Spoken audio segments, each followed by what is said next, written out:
everybody, it's Miss Stacy. We're back with Chapter 6 of Hudson Taylor, and it's entitled A Dead Man in London. Let's see what we find out. Taylor, how would you like to be my apprentice? Dr. Hardy asked after Hudson had been his assistant in Hull for about a year.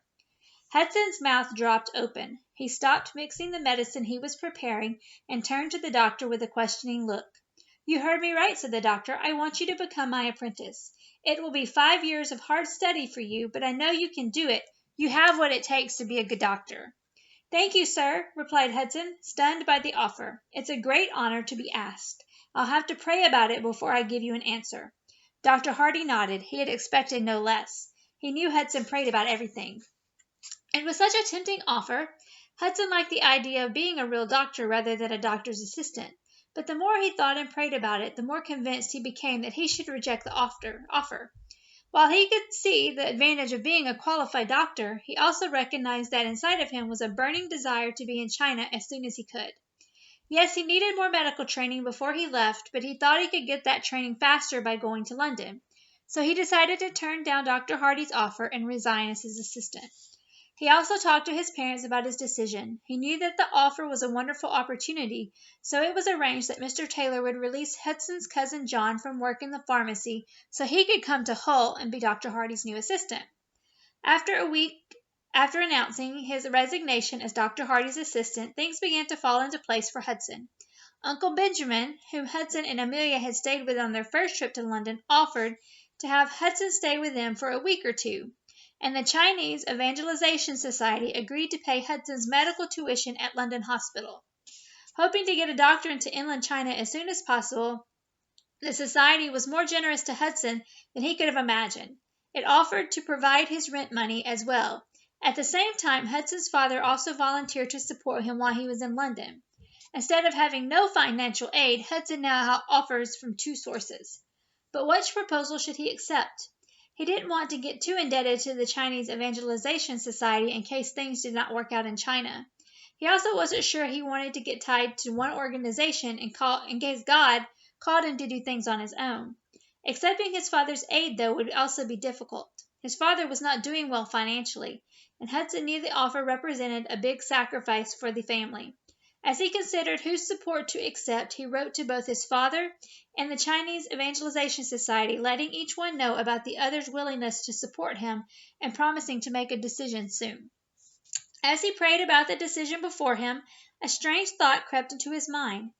What if he turned both of them down? What an ideal way to stretch his faith a little more. Could he rely on God and not on his father or the Chinese Evangelization Society to meet his needs? He would be in a new city where nobody knew him. What a perfect opportunity to trust God to supply his needs. Immediately, Hudson felt that this was what God wanted him to do. He picked up his pen and wrote another pair of letters, the first to his father and the other to the Chinese Evangelization Society, thanking them for their offer of support and telling them he would not be accepting it. As he wrote, he decided that they would both think he had accepted the other's offer. It was perfect. He would be free to rely on God alone to meet his needs without other people, especially his mother, worrying about how he was doing. 2 weeks later, in early September 1852, he stood at the bow of a coastal steamship headed for London. As the ship carefully made its way through the thick fog that blanketed the banks of the River Thames, he pulled his overcoat tight around him to keep out the cold, damp air. What lay ahead of him he did not know. One thing is for sure, he promised himself, the next time I stand on board a ship, it will be headed for China. The boarding house where Uncle Benjamin lived was small but comfortable, and Hudson spent 2 enjoyable weeks with him. In another boarding house just around the corner, his cousin Tom lived in a tiny third-floor attic room. Tom invited Hudson to move in and share the room with him. Hudson lugged his belongings up the 3 flights of stairs to Tom's room. He enrolled in a surgery course at London Hospital in Whitechapel. And once again his life quickly fell into a routine of work, study, prayer, and fellowship, not to mention the time he spent each day writing Chinese pictographs. Hudson had managed to save a little money during his time in Hull, and he was determined to make it go as far as possible. To do this, he experimented until he came up with a diet that cost very little and did not leave him feeling too hungry. On the walk home from London Hospital, he would stop at a bakery and buy a 2-penny loaf of brown bread. He would have the baker cut the loaf in half. One half of the loaf was his dinner, and the other half would be his breakfast. Of course, he could have cut the loaf in half himself, but he asked the baker to do it because he thought his hunger might tempt him to cut too large a half for dinner, leaving too small a piece to satisfy his hunger at breakfast. On the way to the hospital in the morning, he would stop at a fruit stand and buy 2 apples for his lunch. When he was thirsty, he drank water. By eating only apples and bread and drinking water, Hudson was able to live on 3 pennies a day, plus what he paid his cousin for half the rent on the attic room. To save himself even more money, Hudson walked everywhere he needed to go. He walked 4 miles to the hospital in Whitechapel and back each day. He walked to church on Sunday. He also walked a 4-mile round trip to the shipping office once a month. He went to the shipping office as a favor for Mrs. Finch, his former landlady in Hull. Mrs. Finch's husband was a ship's officer for a shipping line that operated out of London. Half of his wages were kept at the office for Mrs. Finch to collect. Normally, Mrs. Finch had the money sent up to her in Hull, but there was a charge for this service. So she had asked Hudson if he would go to the shipping office for her once a month to collect her husband's wages and send them to her. This way she would save having to pay the service charge. Mrs. Finch had been good to Hudson in Hull, and he knew she needed all the money she could get, so he was happy to do the favor for her. Hudson had been in London about 3 months when he got a letter from Mrs. Finch saying she needed the money from her husband's wages right away because she was about to fall behind in her rent. Hudson was very busy with his studies right then and did not think he could spare the time to walk to the shipping office to collect the money. Without giving it much thought, he decided to send Mrs. Finch the last of his own money. He would go later in the week and collect her husband's wages and repay himself from that. This way they would both be happy. Mrs. Finch would quickly get the money she desperately needed, and Hudson would not have to give up a half a day of study to get it for her. There was just one problem with this solution, however. When Hudson finally went to the shipping office to get Mr. Finch's wages, he got some bad news. Mr. Finch, it seemed, had abandoned his ship and headed for a gold rush. Since Mr. Finch was no longer on board ship, there were no wages to collect. Hudson was stunned. He explained to the clerk in the shipping office how he had just sent Mrs. Finch the last of his money, and now he had no way of being repaid. The clerk was sympathetic. He even apologized for Mr. Finch's behavior. But he pointed out to Hudson that men deserted their ships and their families every day, and there was nothing that could be done about it. It took a few moments for the seriousness of the situation to settle in on Hudson. He had only a few pennies left, and not only was he not going to be repaid for the money he'd already sent to Mrs. Finch, she was not going to get any more money from her husband to pay her rent and take care of the children. Hudson left the office and began the walk home. It would have been normal to be depressed by such news, but as he walked on, he found himself getting happier and happier. When he had arrived in London, his intention was to trust God to provide all his needs. But he had always had the money he had saved in Hull to get by on. Hudson's money would have eventually run out, leaving him no other option but to rely on God. Mr. Finch and his gold-digging ambitions had only brought that day about sooner. By the time Hudson climbed the stairs to his attic room, he was excited about what would happen next. How would God meet his needs? That night, Hudson continued with his studies. He had to stop for a few minutes to make himself a new notebook. It was cheaper for him to make his own notebook than buy a ready-made one from the store. To make the notebook, he took a stack of blank paper and hand-sewed it together. Just as he was finishing the last stitch, the needle jerked through the paper and pricked him in the finger. There was no blood, and a minute later Hudson had forgotten all about the prick. That was until the next day. It was noon, and Hudson was sitting in a lecture when he began to feel sick. The room started to swirl around him, and he could no longer concentrate on what the lecturer was saying. Hudson stumbled out into the fresh air and had a drink of water. He felt revived, so he made his way back to the lecture hall. He thought he may have overexerted himself the day before walking to the shipping office and staying up late to study. Back in the lecture hall, he began to feel weaker and weaker until he was even too weak to even hold the pencil he was taking notes with. Obviously, he hadn't exhausted his fingers walking to the shipping office or sitting up late to study. Something else was wrong. After the lecture, he dragged himself back into the surgery where earlier that day he and some of the other students had been dissecting the body of a man who had died of malignant fever. He knew he should help the other students clean up, but all he could do was slump into the nearest chair. "I don't know what's come over me," he said to the surgeon in charge of the dissection. Then he described his symptoms. The surgeon went pale. He cleared his throat several times before finally speaking. "What has happened to you is clear enough. You must have cut yourself while dissecting the body and infected yourself with the malignant fever." Hudson shook his head. That's not possible. I would know if I cut myself with a scalpel, and I'm sure I didn't. Here, look at my hands." As Hudson raised his hands for the surgeon to inspect, a thought crossed his mind. "It couldn't be a pinprick I gave myself while sewing a book together last night, could it?" The surgeon thought for a moment. It doesn't take a large opening to let in an infection. He reached forward and put his hand on Hudson's shoulder. Then, lowering his voice and looking straight into Hudson's blue eyes, he said, "You must get a coach home as quickly as you can and get your affairs in order. You are a dead man." Hudson couldn't believe what he just heard. It wasn't that he doubted the surgeon's diagnosis or that he thought people survived malignant fever. They normally didn't. What Hudson couldn't believe was that he wouldn't make it to China after all. "I am not afraid to die," he said, looking straight at the surgeon. "In fact, I look forward to meeting my Maker.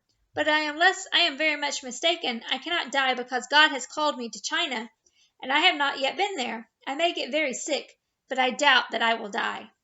The surgeon was surprised. "This is a fine time for you to argue with me as to why you shouldn't die," he said. "Accept the inevitable. Get home as quickly as you can, or you will not make it home at all." Hudson did go home. At first he tried to walk, but he was too weak, so he used his last penny to catch a horse-drawn omnibus. As it rattled along the uneven cobblestone streets, Hudson had to concentrate hard to stay awake. If he fell asleep, he might go past a stop. Eventually, the omnibus came to a stop near the boarding house, where Hudson practically fell out of the vehicle. The maid met him at the door, and he asked her to get him some hot water.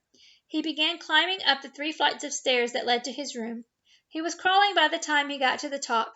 He had just enough strength left to reach up and turn the doorknob. He crawled into the room, and the maid soon followed with a bowl of hot water, which she sat down on the floor beside him.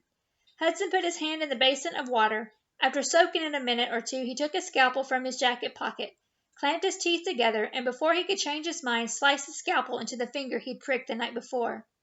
Searing pain shot up his arm. He dropped the scalpel and began squeezing the wound he had made on his finger as hard as he could, hoping to squeeze out all of the malignant fever. Blood spurted out, and as it did so, Hudson's grip loosened, and he slumped backwards and faded from consciousness.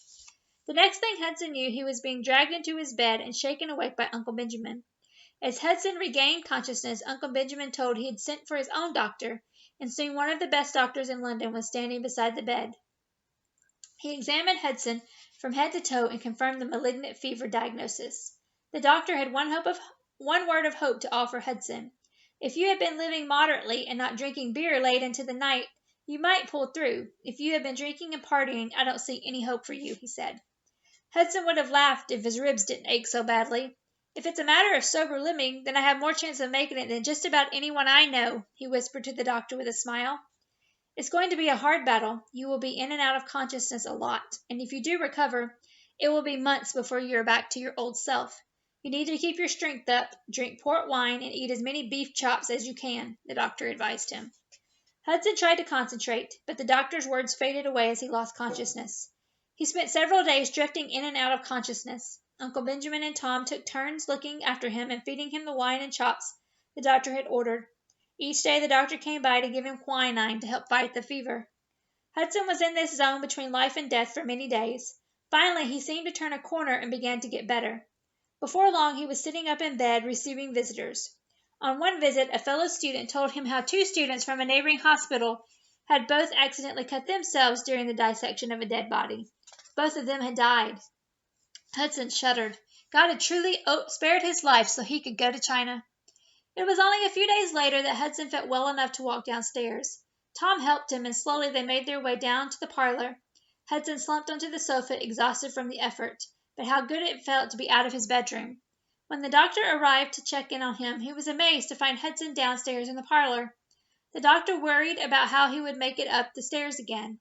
After checking his patient over and asking him a few questions, he suggested that Hudson go to the country as soon as his health would allow it. The fresh air and wholesome food would do him good. Hudson thought about the doctor's advice for a while. It would be good to go home. For once the thought of his mother fussing over him seemed wonderful. But there was the matter of money. He didn't have enough for the train trip back to Barnsley, and if he did get any money, it would surely have to go towards paying the doctor for all his care. Alone in the parlor, Hudson began to pray about his situation, and as he prayed, he kept feeling that he should go back to the shipping office. Part of him thought this was a crazy idea, like clutching at straws, but another part of him felt that God was directing him to go there. After about an hour, he came to the firm conclusion that God was indeed leading him to go. But when should he go? That was the question. He had been in bed in a weakened state for days. It had taken all his energy to get down the stairs to the parlor, and like the doctor, he too was having doubts about his ability to climb back up them. It would obviously be some time before he could make it to the shipping office. Or would it? There was that little voice in his head again, reminding him that God says all things are possible to those who believe. Hudson believed, so he told God he was willing to make the 2-mile walk to the office if God would give him the strength to do it. When he had finished telling this to God, as sick as he still was, a tremendous peace came over him. He asked the maid to fetch his hat and walking stick from upstairs.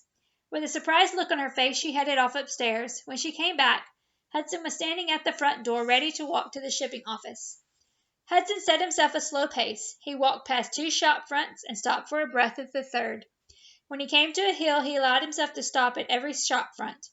In this way, he slowly wound his way through the streets of London.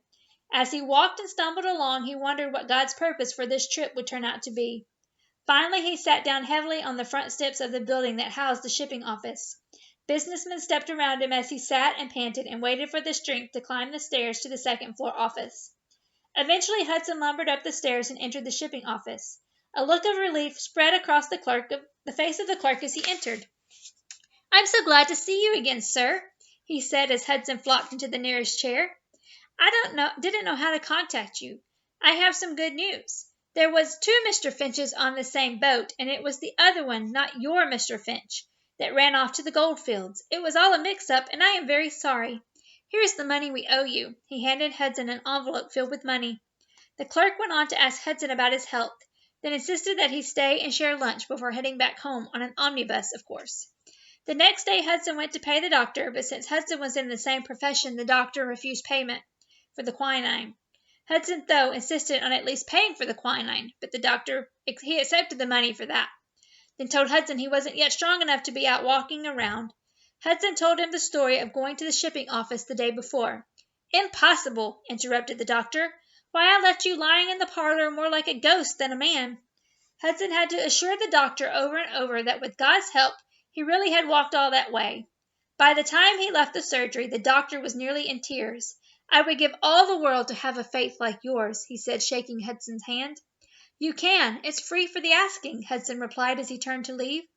There was just enough money left after paying the doctor for Hudson to buy a train ticket to Barnsley and some good food to eat on the way, and to hire a wagon to take him right to his parents' home when he got there.